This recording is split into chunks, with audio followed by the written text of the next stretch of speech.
Thank you so much, Samantha, for your interesting and informative talk. We have time for questions. Yes, Clint. Thank you, Samantha, for that. And I must agree with you when it comes to regulatory and transportation. It's not just in South Africa. So I'll give an example. When we, for my regional radio pharmacy, we tend to, every 2 or so years, we tender out for a transport company to come and collect. And you'd find that not many companies actually are aware of the transport regulations. So from my point of view, I'm talking of UK transport regulations, which I'm sure would apply to anywhere else regarding insurance and training of the transport company or the driver, and what they'll do in terms of if there's an accident on the way, what are they going to do with the product? If it spills all over then you suddenly have another issue to deal with. So I think regulation does play quite a big part. What is of interest is that the IAEA website lists the number of countries that are allowed to have some sort of radioactive material in their country.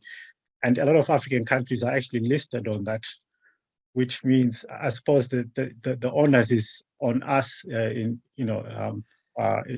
Africa to try and get people more involved, get to understand what we're trying to do, what you are trying to do from that perspective.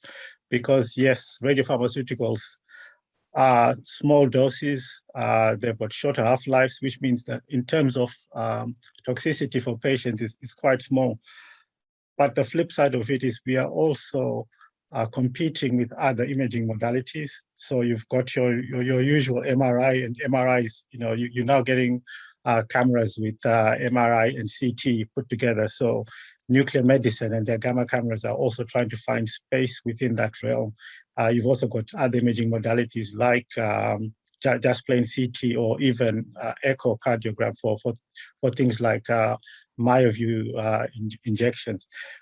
But I think as a whole, maybe Africa or from South Africa, the idea is to try and get people to know more about radiopharmaceuticals, whether we start with the basic technetium so that if countries are able to handle something with a shorter half-life, then we can take the next step of using things like yttrium-90 or lutetiums, which have longer half-lives, because the other bit is how do you get rid of the waste?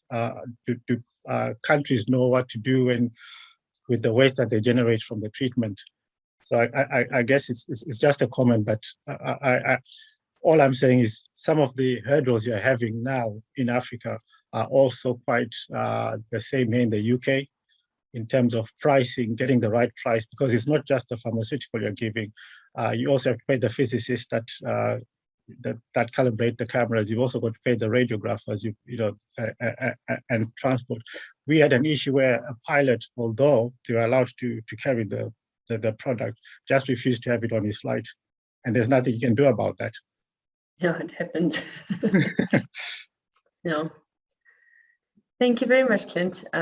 It's nice to hear the verification almost, to just said it is a bigger problem than what we realized. So thank you very much. All right, thanks, Clint, for that comment. We have a hand up. It's Alice. Hi, everyone. I was just listening to the presentations. Unfortunately, I couldn't comment on time, but I was going to say one of the problems which we are going to face as we are trying to create awareness in this area is, I think, the fear people have when they just hear of the word radiopharmaceuticals. Yes, we talk of shorter half-lives and so forth and so on, but it's one of the areas which are not very well explained for people to readily accept in as far as treatment is concerned, and will only consider only if maybe the cancer is advanced. And secondly, the costs are forbidding. It's very expensive to undergo this kind of treatment, and not everyone, and I think you're aware that not many people are on medical aid. And if they do have it, it might not really cover, all of the whole treatment. So it's a bit of a challenge and I'm not sure how that can be addressed. Thank you. Okay. Thank you, Alice. Samantha, you want to comment on that? No, thank you very much. I think it was more just a statement. So I think it's in line with what you said. Yeah, it's really hard.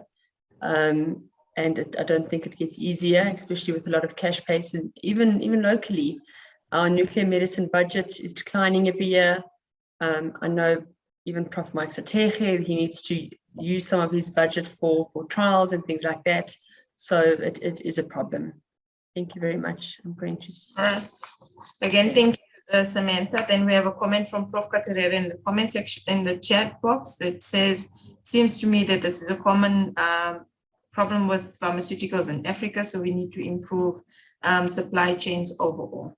All right, so we'll move on since we're running a bit behind. We have the next topic, which is on nuclear medicines on the continent. And the first recording that we will be listening to is a case study from Zimbabwe by Mrs. E. Mushosho, who's the Dean at the Harare Institute of Technology.